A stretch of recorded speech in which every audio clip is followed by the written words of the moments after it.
పోలీసులు బాలుకి ఫోన్ చేయడంతో బయటపడ్డ రోహిణి బండారం. రోహిణి చెంప పగలగొట్టిన ప్రభావతి. అసలు ఇంతకిదంతా ఎలా జరిగింది తెలుసుకుందాం అనుకుంటున్నారా? అయితే ఇప్పుడే మా ఛానల్ లైక్ చేసి తప్పకుండా సబ్స్క్రైబ్ చేసుకోండి. అలాగే పక్కనే ఉన్న గంట సింబల్ మీద క్లిక్ చేయండి. అప్పుడే మేము చేసే వీడియోలు మీకు వస్తాయి. ఇంకా ఎమ్మెల్యే ఫోన్ చేయడంతో బాలు ఎమ్మెల్యే దగ్గరికి వెళ్ళడంతో కార్ కావాలని చెప్పి కార్ షాప్ దగ్గరికి తీసుకువెళ్తాడు మిగతా వాళ్ళందరినీ. సార్, మీరు చెప్పిన కలర్ నెంబర్ ఇక్కడే ఉంటాయి చూసుకోండి అని బాలు చెప్పడంతో అలాగేనమ్మా నేను చూసుకుంటాను అని చెప్పి ఎమ్మెల్యే ఫ్రెండ్ అంటాడు. ఇక అంతా వెతుకుతూ ఉండగా అప్పుడే అక్కడికి ఇంకా రోహిణి వాళ్ళు కూడా కార్ తీసుకుందాం, కార్ బిజినెస్ స్టార్ట్ చేద్దాం ఉన్న డబ్బులతో అని కార్ దగ్గరికి కార్ షెడ్కి వస్తారు. సార్, మాకు మంచి కార్ కావాలి చూపించండి అని అడగడంతో అక్కడున్న కార్స్ చూపిస్తారు. ఏ రోహిణి, ఇది బాగుంది కదా, ఇది తీసుకుందామా అని చెప్పేసి మనోజ్ అంటుంటే తీసుకుందాం, ఉండి ఒకసారి ఓపెన్ చేసి స్పేస్ ఎంత ఉందో అన్నీ చూసుకుందామని కార్ చూసుకుంటారు. ఓకే సార్, మాకు ఈ కారు ఓకే, ఈ కార్ని బుక్ చేయండి అని రోహిణి మనోజ్ పక్కకి వెళ్ళి గుడికి వెళ్ళి దండం పెట్టుకుంటారు. అప్పుడే ఇంకా ఎమ్మెల్యే వాళ్ళు చెప్పిన మనుషులు బాలు వచ్చి, బాలు, నేను చెప్పిన కలర్, నాకు నచ్చిన నెంబర్ ఈ కార్లోనే ఉంది, ఈ కార్ కావాలి నాకు, సేమ్ చాలా మంచి షాప్కి తీసుకువచ్చావు అని చెప్పి పొగుడుతుంటే బాలుని ఓకే సార్ తీసుకుందామని చెప్పి వెళ్ళి బ్రోకర్తో మాట్లాడుతుంటే సార్ ఈ కార్ ఆల్రెడీ బుక్ అయిపోయింది సార్ అని చెప్పేసి అంటుంటే బుక్ అయిపోయిందా, అదేంటండి మరి నాకు ముందు చెప్పొద్దా అని చెప్పి బాలు అంటాడు. అది జస్ట్ ఇప్పుడే బుక్ చేసుకున్నారు సార్, అందుకే అక్కడి నుంచి తీయలేదు, మీరు మాట్లాడితే వాళ్ళతో మాట్లాడుకోండి అని చెప్పేసి బ్రోకర్ అంటుంటే సరే పద వెళ్ళి మాట్లాడదామని చెప్పి ఇక బాలు వెళ్ళి మనోజ్తో మాట్లాడతాడు. ఏంటి వీళ్ళని కార్ బుక్ చేసుకుంది, అంత సీన్ లేదు కానీ వీళ్ళకి, ముందు వాళ్ళతో ఓకే చేసుకో అని చెప్పేసి బాలు అంటాడు. ఏమైంది అని రోహిణి బ్రోకర్ని అడుగుతుంటే అదేం లేదండి, ఎమ్మెల్యే గారి తరపున ఒక మనిషి వచ్చి కారు కావాలన్నారు, అది ఆల్రెడీ మీరు బుక్ చేసుకున్నారని చెప్పినా మాట వినడం లేదు అని బ్రోకర్ చెప్తుంటే ఏంటి బాలు నువ్వు ఆల్రెడీ మీ అన్నయ్య బుక్ చేసుకున్నాడని చెప్పారు కదా, మళ్ళీ ఎందుకలా అంటున్నావు అని చెప్పేసి రోహిణి అంటుంది. హలో, మీకు డబ్బులు ఎక్కడివి, మీకు వచ్చిన 25 లక్షలు నాన్నకి ఇవ్వాలి, మీరు అది తీసుకోక ఇప్పుడు మీరు ఇలా వ్యాపారం స్టార్ట్ చేస్తున్నారా, కార్ల వ్యాపారం, ముందు 25 లక్షలు తీసుకెళ్ళి మా నాన్నకి ఇవ్వండి, అప్పుడు కొనుక్కోండి, మీ సంపాదించిన డబ్బులతో మీరు కారు కొనుక్కోండి అని చెప్పేసి బాలు అంటుంటే నాన్నే అడగలేదు, నీకెందుకురా అంత పట్టుదల, నాన్నే వద్దని చెప్పారు కదా, నన్ను ఏదో చేసుకోమన్నారు, నీకెందుకురా అని చెప్పేసి మనోజ్ అంటాడు. నేను చెప్పానా, నాన్న అలానే అంటారు, నాన్నకి డబ్బులు ఇవ్వాల్సిందే నువ్వు, సార్ వీళ్ళ గురించి పట్టించుకోకండి, ముందు అక్కడ నా పార్టీ ఉన్నారు, వాళ్ళకి ఓకే చేయండి అని చెప్పేసి బాలు అనడంతో సరే సార్ అని చెప్పేసి ఇంకా బ్రోకర్ అక్కడికి వెళ్ళిపోతాడు. ఇంకా కారు వచ్చిన ఆనందంలో పార్టీకి తీసుకువెళ్తాడు ఎమ్మెల్యే. అయితే సార్ బాలు నువ్వు తాగు అని చెప్పేసి ఎమ్మెల్యే అంటుంటే నాకు వద్దు సార్ అని చెప్పి బాలు అంటాడు. లేదా నువ్వు తాగాల్సిందే ఇవాళ అంటుంటే లేదు సార్ మా ఆవిడికి మాట ఇచ్చాను, నేను తాగను సార్ అని చెప్పేసి బాలు అంటాడు. సరే తాగక కానీ నాకు పొయ్యి అని చెప్పేసి ఎమ్మెల్యే అడగడంతో ఇంక ఎమ్మెల్యేకి మందైతే పోస్తాడు బాలు.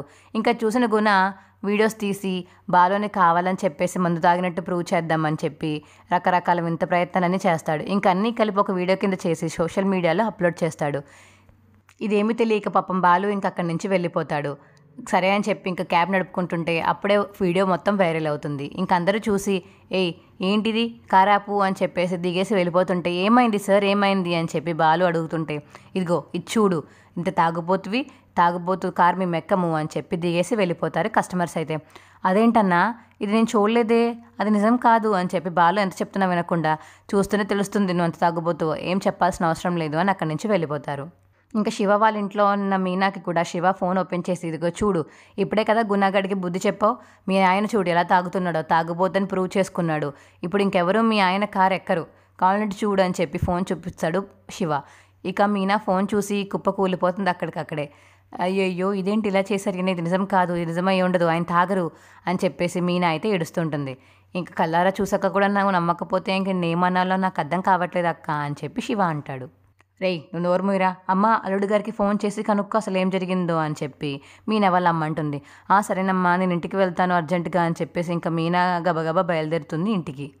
బాలు కూడా ఇంటికి వెళ్ళిపోతాడు, ఇంకే ట్రిప్స్ రావట్లేదని. అప్పుడే ఇంకా బాలుని ప్రభావతి తిడుతూ ఉంటుంది. ఏంట్రా ఇది, ఈ వీడియో ఏంట్రా, నాకు మనోజ్ గడు వచ్చి చూపించాడు, ఇది ఇంతలా చేస్తున్నావా నువ్వు, అసలు తాగి అలా తిరగడానికి అవసరం ఏముందిరా అని చెప్పి తిడుతుంటే అప్పుడే ఇంకా మీనా ఇంటికి వచ్చి, అత్తయ్య జరిగిందేదో తెలుసుకోకుండా మీరు ఎలా మాట్లాడకండి, అసలు ఏం జరిగిందో ఆయన్ని కనుక్కున్నారా, ఆయన అడిగారా, ఆయన ఏమీ అడగకుండా ఇలా మాట్లాడతారేంటి మీరు, కొంచెం కూడా తెలియట్లేదా మీకు అని చెప్పి మీనా అంటుంది. అమ్మ వచ్చిందమ్మా, ఇంకా ప్రతిసారి మీ ఆయనకి సపోర్ట్ చేయడమే కాదు, కావాలంటే చూడు వీడియో అని చెప్పి ప్రభావతి వీడియో చూపిస్తుంటే, నేను ఆల్రెడీ చూశాను అత్తయ్య, అది క్లిప్స్గా యాడ్ చేసిన బిట్స్, మీకు ఆ మాత్రం తెలియట్లేదా, ఆయన తాగారో తాగలేదో, ఇవాళే కదా కావాలితే ఆయన నోట్లోంచి వాసన చూడండి తాగారో తెలుస్తుంది అని చెప్పేసి మీనా సపోర్ట్ చేస్తుంది బాలుకి. ఇంకా ఏది లేనట్టు నువ్వు మీ ఆయనకి సపోర్ట్ చేయడం, ఆడు నీకు సపోర్ట్ చేయడం, బాగానే కొంగుని కట్టుకున్నావే అని చెప్పేసి మీనాని తిడుతుంది ప్రభావతి.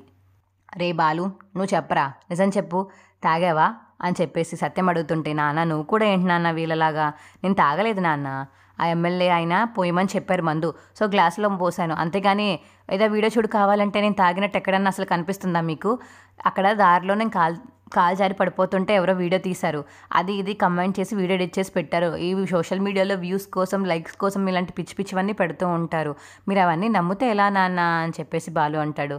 అంతే కదా, సరే ఎలాగైనా ప్రూవ్ చేద్దాంలే, ఇప్పుడు నీ ఇన్నోసెన్స్ ప్రూవ్ చేయాలి, నువ్వు ప్రూవ్ చేయకపోతే నిన్ను ఎవరు నిన్ను ఈ కారు ఎవరు ఎక్కరు అని చెప్పేసి సత్యం అంటాడు. అది నిజమే నాన్న, ఎలా ప్రూవ్ చేయాలో ఏంటో అని చెప్పేసి బాలు అయితే అనుకుంటాడు. అమ్మ బాలు నువ్వేం బాధపడకు అని చెప్పి అప్పుడే ఇంకా ఎమ్మెల్యే అయితే ఫోన్ చేస్తాడు బాలుకి. నువ్వేం బాధపడకు, నేను ఉన్నాను కదా, నేను చూసుకుంటాను, ఆ వీడియో ఎప్పుడే చూశాను, నిన్నెవరో ఇరికించామని చేశారు కదా, నేను చూసుకుంటాను అని చెప్పి ఎమ్మెల్యే అంటాడు. సరే అన్న, చాలా థ్యాంక్స్ అన్న అని చెప్పేసి ఇంకా ఫోన్ అయితే కట్ చేస్తాడు బాలు. ఎవరండి ఫోన్ చేసింది, అదేనే ఎమ్మెల్యే, కార్గో నుంచి రమ్మని చెప్తే ఇలా వెళ్ళాను, కారు ఓకే అయిందని మళ్ళీ మందుపాటి ఇస్తా అన్నారు, నేను తాగనన్నా సరే ఆయనకు పోయమంటే ఆ వీడియో తీసి ఇలా చేశారు అని చెప్పేసి బాలు మొత్తం ఎక్స్ప్లెయిన్ చేస్తుంటే, చూసారా అత్తయ్య ఏదో తిట్టారు కదా మా ఆయన్ని, ఇప్పుడు చూసారా మా ఆయన ఎంత మంచివాళ్ళు అని చెప్పేసి మీనా అంటుంది. ఇంకా అలా చూస్తూ ఉంటుంది ప్రభావతి. అప్పుడే ఇంకా మనోజ్ రోహిణి ఇంటికి వస్తారు. ఏంటి గొడవ ఏమైనా జరిగిందా అని రోహిణి అడుగుతుంది. ఇంకా పెద్ద చేద్దామనా అని మీనా అడుగుతుంది.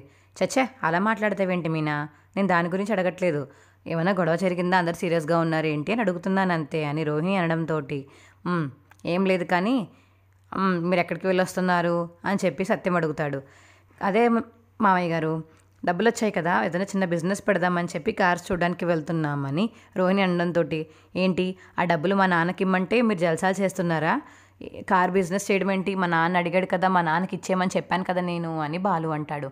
రే బాలు నువ్వు ఊరుకోరా, ఏదో ఒకటి చేసుకొని వాడికి ఉద్యోగం కూడా లేదు, కనీసం బిజినెస్ స్టార్ట్ చేస్తే వాడు బాగుపడ్డాడు కదరా అని చెప్పి సత్యం అంటుంటే, ఏంటి నాన్న అలా మాట్లాడుతున్నావు, ఆ డబ్బులు నీ దగ్గర నుంచి కొట్టేసిన డబ్బులు 40 లక్షలు దొబ్బేశాడు వాడు, అవి వద్దా, నీ కష్టాజీతం అది, మా చిన్నప్పటి నుంచి కష్టపడ్డావు, అది కష్టపడిన దానికి రివర్స్లో వచ్చిన డబ్బులు నీ దగ్గర పెట్టుకోకుండా వాడికెలా ఇస్తావు నువ్వు అని చెప్పి బాలు అడుగుతుంటే, వదిలే బాలు అని చెప్పేసి ఇంకా సత్యం అంటాడు. ఇంకప్పుడే బాలుకి పోలీస్ స్టేషన్ నుంచి ఫోన్ వస్తుంది. హలో చెప్పండి అని చెప్పి బాలు అంటుంటే, అదే సార్ మీరు మొన్న సాక్షి సంతకం పెట్టారు కదా, మీదే నంబర్ కాదా కనుక్కుందామని ఫోన్ చేశాను. నాదేనండి, ఏంటి విషయం చెప్పండి అని చెప్పి బాలు అడుగుతుంటే, ఏం లేదు, ఆ అమౌంట్ క్లియర్ అయిపోయింది, సాక్షి సంతకం మీరు చేశారు కదా, అది నిజమో కాదా లేకపోతే ఉత్తుత్తుని చేయించిందో కల్పన అని చెప్పేసి మీకు ఫోన్ చేశాను అని బాలుకు ఫోన్ చేసి అడుగుతారు.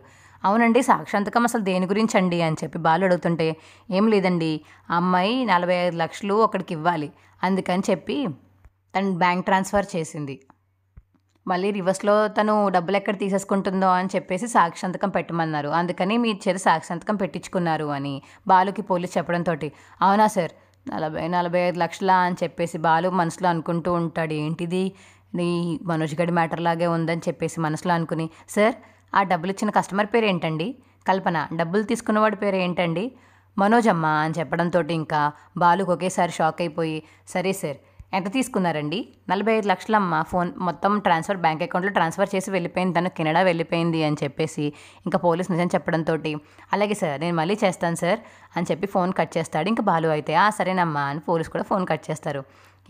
ఏరా నీకు డబ్బులు ఎక్కడివ్వరా లక్షలు మింగినోడా అని చెప్పేసి బాలు అడుగుతుంటే, ఎక్కడవేంటి బాలు, మా నాన్న పంపించారని మీకు ఆల్రెడీ చెప్పాను కదా, 15 లక్షలు పంపించారు, ఇంకా మిగతా 15 లక్షలు పంపిస్తానన్నారని చెప్పాను కదా అని చెప్పి రోహిణి అంటుంటే, ఏంటి నువ్వు అలా ఫీల్ అవుతున్నావా, ఇప్పుడే నాకు పోలీస్ స్టేషన్ నుంచి ఫోన్ వచ్చింది, నీకెందుకు వచ్చింది, మళ్ళీ అంత ఆగుతపోతు పని చేసావేంట్రా ఎదవా అని చెప్పేసి ప్రభావతి తిడుతుంటే, నువ్వు ఆగుతావా కొంచెం ప్రభావతి గారు, ఏం లేదు, ఏమైంది నాన్న, ఏం లేదు నాన్న, ఇప్పుడే నాకు మొన్న సాక్షాంతకం పెట్టాను మా కస్టమర్కి, ఫారిన్ కస్టమర్ అని చెప్పాను కదా, ఆ ఫారిన్ కస్టమర్కి సాక్షాంతకం పెట్టింది నేనే.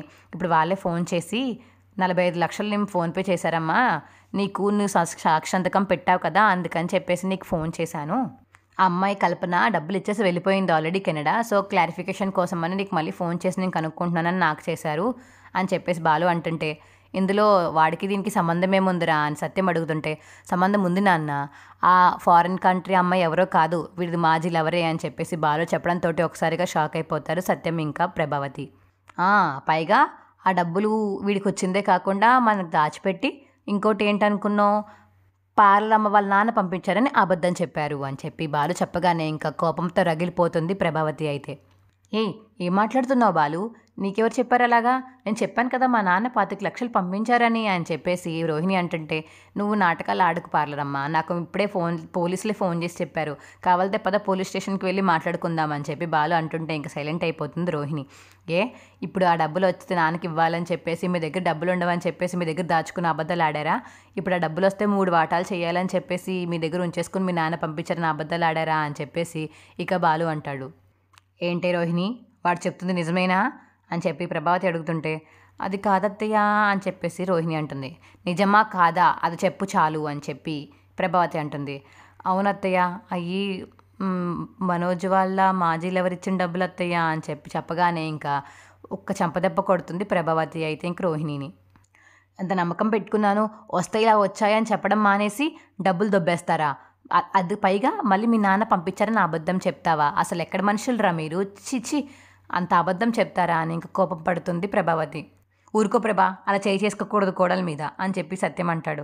లేకపోతే ఏం చేయమంటారండి, మీరు కష్టపడి సంపాదించి 40 లక్షలు దొరికినప్పుడు పైగా 40 కాదు 45 లక్షలు దొరికినప్పుడు ఇవ్వాలని తెలీదా వీళ్ళకి, పోనీ నాన్న నాకు ఇలా వచ్చాయి నేను బిజినెస్ పెట్టుకుంటానని అడగడం మానేసి ఇలా అబద్ధాలు చెప్పేసి డబ్బులు ఉంచేసుకుంటారా, మళ్ళీ ఇలా అనద్దు అలా అనద్దు మా నాన్న పంపారని ఈ పిల్లల రోహిణి అబద్ధాలు ఆడుతుందా, ఇదెక్కడ విచిత్రం అండి, నాకు అర్థం కాదు ప్రభావతి అంటుంది. ఏమ్మా ఇప్పుడు బుద్ధి వచ్చిందా నీకు, మొన్నటిదాకా నా కోడలు అది ఇది అని చెప్పేసి పొలమని మురిసిపోయావు కదా, నీ బంగారు కోడలికి గుడ్లు పెట్టేసి మరి అన్నం పెట్టేశావు కదా, ఇప్పుడు ఏమైంది అని చెప్పేసి బాలు అంటుంటే, ఏమండి మీరు కొంచెం ఊరుకోండి, ఇప్పుడే కోపం మీద ఉన్నారు, మీరు ఇంకా రెచ్చగొట్టకండి అని మీనా అంటుంది. ఊరుకో మీనా, నిన్నేసి మాటలంది మా అమ్మ, అన్ని మాటలని ఇది పంచే ఆ పంచే నీకు చెప్తుంది కదా, నువ్వు పూల కొట్టు పెట్టుకున్నావు, నీ పూల కొట్టు కూడా తీసేసింది ఇదే అని ఈ పారలమ్మే అని నా డౌట్ అని చెప్పేసి బాలు అంటుంటే ఇక షాక్తో అలా చూస్తూ ఉండిపోతుంది రోహిణి. అయితే ఏంటి వదినా నువ్వు ఇలా చేసావేంటి వదినా, ఆ డబ్బులు వస్తే మేము అడుగుతామని ఎలా అనుకున్నావు, అది నాన్న డబ్బులు, అవి నాన్నకి చెందితే చాలు, మాకేం అవసరం లేదు, మా కష్టం మీద మేము బతకగలం అని చెప్పేసి రవి అంటాడు. కరెక్ట్గా చెప్పావు రవి, అయినా ఇలా చేస్తుందని అనుకోలేదు రోహిణి అని చెప్పి శృతి అంటుంది. నెక్స్ట్ వచ్చే అప్కమింగ్ వీడియోస్ కోసం ఇప్పుడే మా ఛానల్ లైక్ చేసి తప్పకుండా సబ్స్క్రైబ్ చేసుకోండి. అలాగే పక్కనే ఉన్న గంట సింబల్ మీద క్లిక్ చేయండి, అప్పుడే మేము చేసే వీడియోలు మీకు వస్తాయి.